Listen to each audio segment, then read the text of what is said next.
Vice President Sara Duterte. Saglit lang. Yung mga anti-Duterte pala, huwag nyo na pong panoorin itong video. Kayo lang.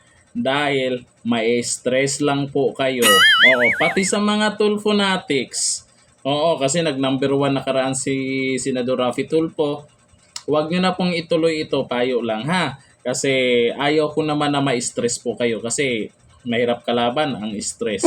Ito po, good news. Vice President Sara Duterte is the top choice for president in the opinion poll conducted by Oculum Research and Analytics in the first quarter of 2024.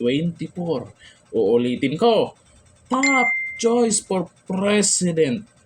Naka, si Tulfo, ba't anong nangyari? Siguro kasi, ito kasing si Tulfo, yung pagiging galing-galingan niya, hindi naman niya mapanindigan.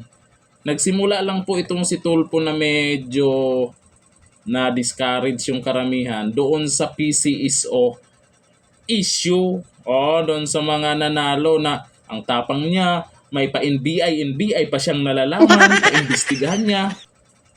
Anyari ngayon? Tameme na. Tapos si Maharlika, meron pang sinasabi na mayroon dong bilyon na napag-usapan. Hindi ko lang alam kung totoo yun ha.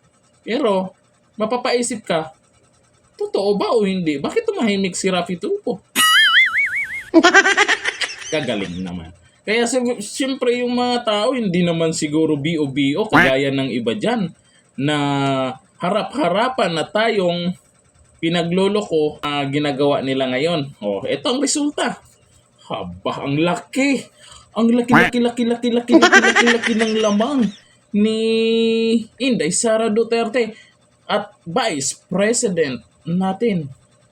Anong masasabi niyo po dito? Nako, tingnan nyo. Sila, puro pasikat, puro panlalait. May nakaraan, may nanlait. Sila daw ang cute eh. Sige, manlait lang kayo kung gusto nyo. Basta si VP Sara, nagtrabaho, trabaho.